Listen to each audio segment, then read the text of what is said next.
Welcome back. Earlier this week, a bombshell of an unclassified memo that had been circling in certain hands here, but certainly not for a lot of folks on Capitol Hill and we the people. Well, that document came out and it shined a spotlight on this administration's policy when it comes to drone strikes. And today, the president's pick to lead the CIA, he was in the hot seat. 16-page Justice Department document said American citizens that are tied to Al-Queida or an associate group or whatever, basically anybody they want, could be killed by a drone if, quote, an informed high-level official believes the, quote, target poses an imminent threat.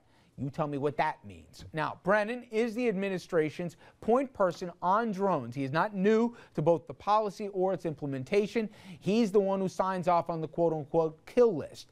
Now, he's defended the drone program in the past.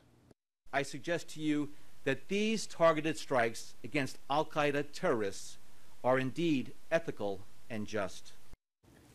Okay. First of all, do we know who's on the kill list? No, we don't. Most importantly, the people who are on it don't know that they're on it. Don has been chirping off lately. I don't want to be caught here in any kind of, but we have no idea. Yeah, no one knows except for whoever these high-level officials are, presumably the president and John Brennan.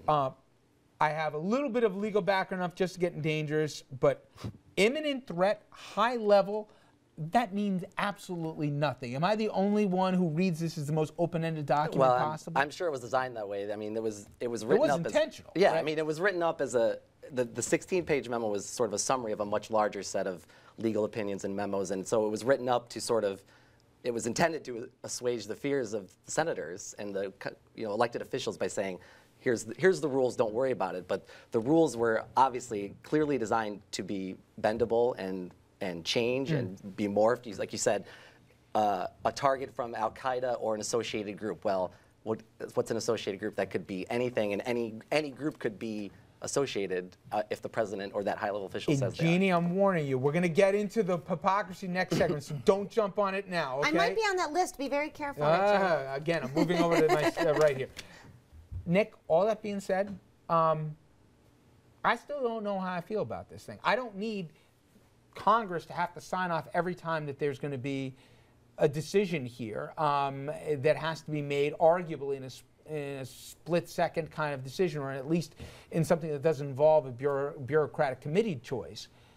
But we have other protocols in this country where we can go through fast-track tribunals here and make a decision. Are you comfortable with the drone program as currently constituted? I know you're probably not crazy about it, but overall, would you say I'll live with it, or do you have enough problems that this has got to be scrapped? Well, I feel, a lot of the hesitations that you do. I mean, it's a really complicated, ethically complicated issue. That's why I asked you the question. I know, and you're putting me on the spot, and to be honest, I don't know. I think you need a clear set of guidelines. I mean, the goal here is to limit harm to American citizens and American soldiers, and there are some really good arguments for doing this that we talked about earlier. I mean, you used to have to blaze a forest, and now you can just get the one person. I mean, that's a pretty compelling argument. So, I think we need as much transparency and openness. If they can't talk about specifics, they need to give guidelines and explain how this is going to be implemented. But I wouldn't say that it should be removed entirely. Andrew, yesterday you talked about the FISA court, that we use it for certain things here, wiretapping, et cetera. If they use that, is that enough to make you comfortable? I think it would make me more comfortable to give a credence to the fact that this appears to be a legitimate threat at a legitimate threat location, and it's not somebody who's simply being targeted. This isn't one you can have it both ways. We can't say, well, you got to do a little bit more. Either we say we trust them to make the right call, and we have a minimal level of rapid fire, basically assent or rejection, but we can't say, well, let's specify what we're talking about here, because we're not talking about drones in its totality. We're talking about it when Americans are being targeted, and that's two people out of. Are we really though? We really are. I could make an argument that you could, in different hands. I'll give you a scenario. Arab Spring's going on. Let's say we didn't decide that Mubarak was somebody we're going to kick to the curb, and we thought Morsi was a direct threat to the U.S. He'd been saying scary stuff. Just play along with a hypothetical. If we decided that we didn't like the way that a certain nation state was going, and we decided to target that person, They could be a hue and cry. This could be an international incident. What if it's not an Al-Qaeda operative? But the way it's written, it doesn't have to be. We haven't done that yet. And it doesn't appear as though that seems to be, at least within the Obama administration's purview, of what they want to use this capability for. It has been, from the Bush administration through to the Obama administration, used against Al-Qaeda or similar type targets in Afghanistan, in Yemen, and in other potential hotspots around the world. And of all of the people, the 3,000 plus people who have been killed via drone strike, 3 have been American citizens. So we're not talking about a very large group here.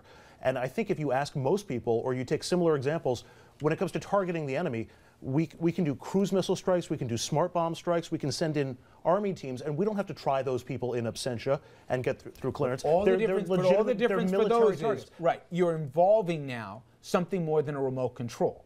You're involving in all of those some form of either troop or command to actually execute a mission. In this particular case, literally, you hit the remote, you got the pilot, sends it up here, and then you shoot it hellfire here with a remote control. In terms of either gathering evidence that those people are bad people and have to be put down, there's really not much difference in terms of the information that you get before a military strike or a smart bomb strike or a cruise missile strike. I don't understand. I don't understand the opposition. I really don't. Maybe I just don't get it. One, we're making a huge assumption. We don't know how these people end up on this list. Maybe their names did go before this court secretly. We don't know. But I mean, don't we elect the president to make a decision in our best interest? You're making the same argument, and I know I'm jumping ahead myself now, that when George W. Bush and his administration said, you know, we'll decide who to put in Gitmo, how many people have been kicked out, have been kicked from Gitmo because there was no case against them? At some point, you're not going to like who's going to be in the Oval Office and that they're going to be able to make a quick decision. I guess my point is, you're comfortable with any White House making this kind of unchecked power? Completely. I have no problem with it. Unprecedented times require unprecedented measures.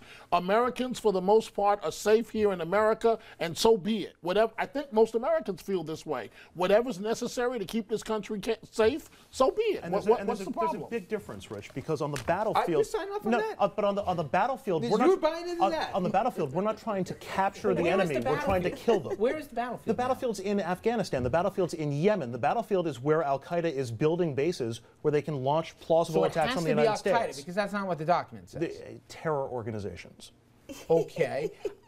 You had a question about effectiveness. No, my liberal friends have all gone amok. I just want to say that. This is comical for me to watch, I have to say. Due process out the window. We let one man, whoever we elect, I don't know who, is going to make this decision. Where are the liberals? No, but I just am amazed by this. Yes, and there's a question of effectiveness. The argument usually made is that this is an effective way to root out terrorists. And there are many, many academics and scholars and researchers who say there is absolutely no proof that enhanced interrogation techniques, drone strikes, actually are effective. Can I say, what about the fact that even if you do kill somebody and you kill civilians and you liberals are all okay with that, that aside, that does, I love to say that does also potentially have the impact of exciting a group of people in the area in which civilians and others are killed and creating more terrorist networks. There have been plenty of studies which suggest that this has the opposite effect of rooting out terrorists. There's no question that it has ancillary impacts and that it could lead more people to go into a fight against the United States.